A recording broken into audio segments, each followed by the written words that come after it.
আসসালামু আলাইকুম। Excel FX আমি মাসুম পারভেজ আপনাদেরকে আবারও স্বাগত জানাচ্ছি। কেমন আছেন সবাই? নিশ্চয়ই আল্লাহর রহমতে খুব ভালো আছেন সবাই।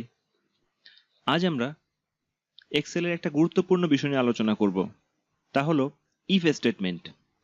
এই ইফ স্টেটমেন্টের মধ্যে দুটো পার্ট থাকবে। একটা পার্ট হচ্ছে ইফ ফাংশন, আর একটা পার্ট হচ্ছে নেস্টেড ইফ। তো প্রথম পার্টের মধ্যে আমরা ইফ ফাংশন এবং তার বিস্তারিত বিবরণ নিয়ে আলোচনা করব। তো চলুন আমাদের বিস্তারিত আলোচনায় যাওয়া যাক।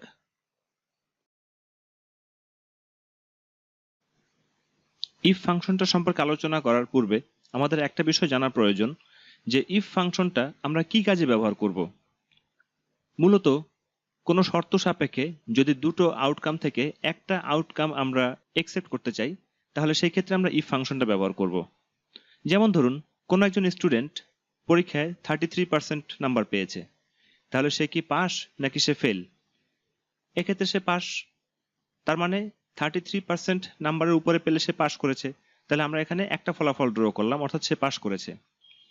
আবার ধরুন 18 বছরের নিচে যাদের বয়স তারা হচ্ছে টিনেজ, আর উপরে যাদের বয়স তারা হচ্ছে অ্যাডাল্ট।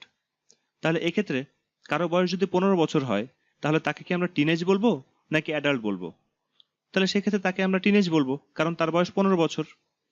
তাহলে এইরূপ শর্ত সাপেক্ষে কোনো ফলাফল ড্র করার জন্য যেই ফাংশনটা ব্যবহৃত হয়, এই ফাংশনটাই হলো ইফ ফাংশন।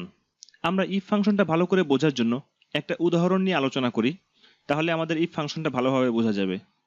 যেমন ধরুন, আমরা এখানে একটা এক্সাম্পল লিখে রেখেছি, তা হলো যে ধরুন একটা সুপার শপে 5জন সেলসম্যান আছে। তাদের মান্থলি সেলস লিমিট হচ্ছে 1 লক্ষ টাকা। অর্থাৎ কেউ যদি 1 লক্ষ টাকা বা তার উপরে সেল করতে পারে, তাহলে সে একটা নির্দিষ্ট অঙ্কের টাকা বোনাস পাবে। কিন্তু কেউ যদি 1 লক্ষ টাকার নিচে সেল করে, তাহলে সে কোনো বোনাস পাবে না, অর্থাৎ তার বোনাসের পরিমাণ হবে 0। তাহলে এক্ষেত্রে আমরা দেখব যে এই 5জন সেলসম্যানের মধ্যে কে বোনাস পেল এবং কে বোনাস পেল না, সেই বিষয়টা আমরা ইফ ফাংশন থেকে দেখব। তো ইফ ফাংশনটা সম্পর্কে আলোচনা করার পূর্বে আমরা একটু দেখি ইফ ফাংশনে কয়টা অংশ রয়েছে এবং সেই অংশগুলো কি কি। যেমন এখানে ইফ ফাংশনের 3টে অংশ রয়েছে, একটা হচ্ছে লজিক্যাল টেস্ট, একটা হচ্ছে ভ্যালু ইফ ট্রু, আর একটা হচ্ছে ভ্যালু ইফ ফলস। আমি এখানে ইফ ফাংশনটা একটু বোল্ড করে লিখে রেখেছি। দেখুন এখানে রেড কালারে লেখা রয়েছে লজিক্যাল টেস্ট। এখানে লজিক্যাল টেস্ট কি, আমরা নিচে একটা নোট লিখে রেখেছি যে লজিক্যাল টেস্ট কি। তো লজিক্যাল টেস্ট হলো একটা তুলনামূলক প্রশ্ন যার আনসার ইয়েস অথবা নো দ্বারা হয়, অথবা ট্রু অথবা ফলস দ্বারা হয়। যেমন ধরুন আমি বললাম যে 2 কি 3-এর চেয়ে বড়, এখানে আনসার হবে নো অথবা ফলস। আবার যদি এটা প্রশ্ন করি 3 2-এর চেয়ে বড়, এটা কি ট্রু নাকি ফলস, তাহলে আনসার হবে ট্রু।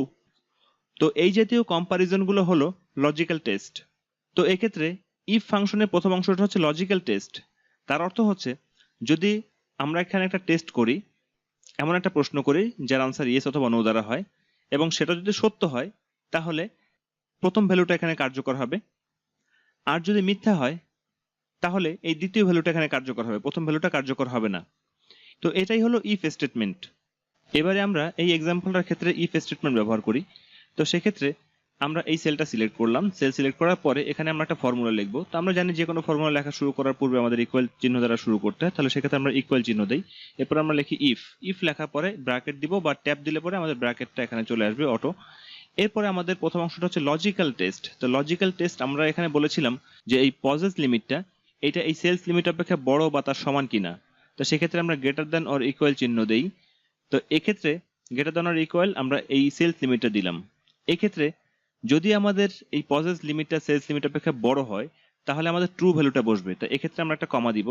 কমা দেওয়ার পরে এখানে আমাদের ট্রু ভ্যালু, অর্থাৎ সেক্ষেত্রে সে বোনাস পাবে। তো বোনাসটা আমরা এখানে সেল সিলেক্ট করে দিতে পারি, অথবা আমরা এখানে হাতেও লিখে দিতে পারি। তো আমরা এখানে সেল সিলেক্ট করে দিলাম, এবার আবার কমা।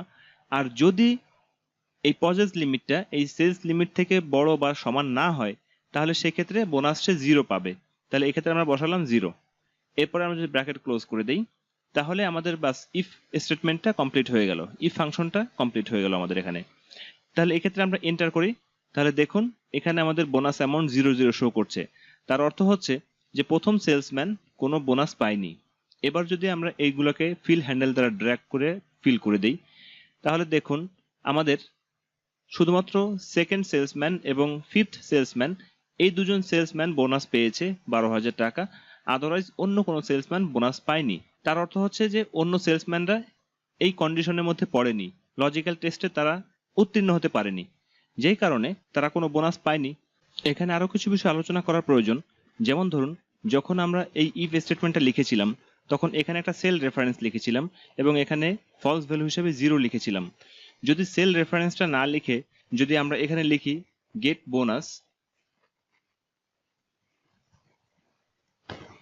বোনাস এবং এই ফলস ভ্যালু এর স্থলে 0 না লিখে যদি আমরা লিখি নট এলিজেবল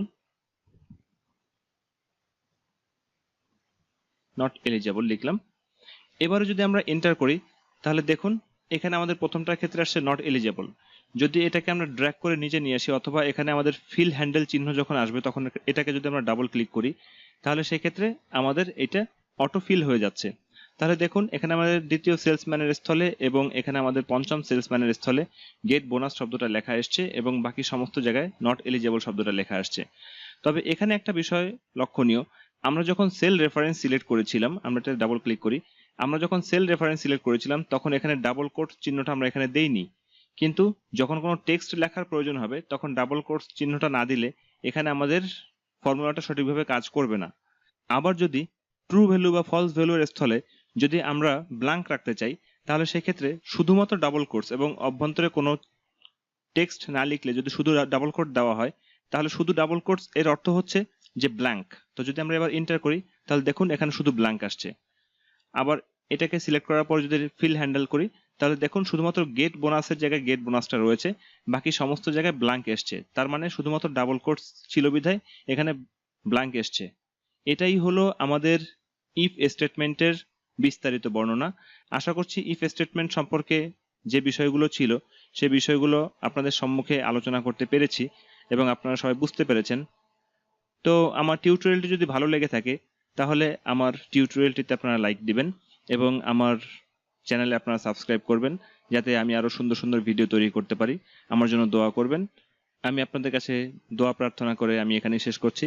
আসসালামু আলাইকুম ওয়া রাহমাতুল্লাহি ওয়া বারাকাতুহু।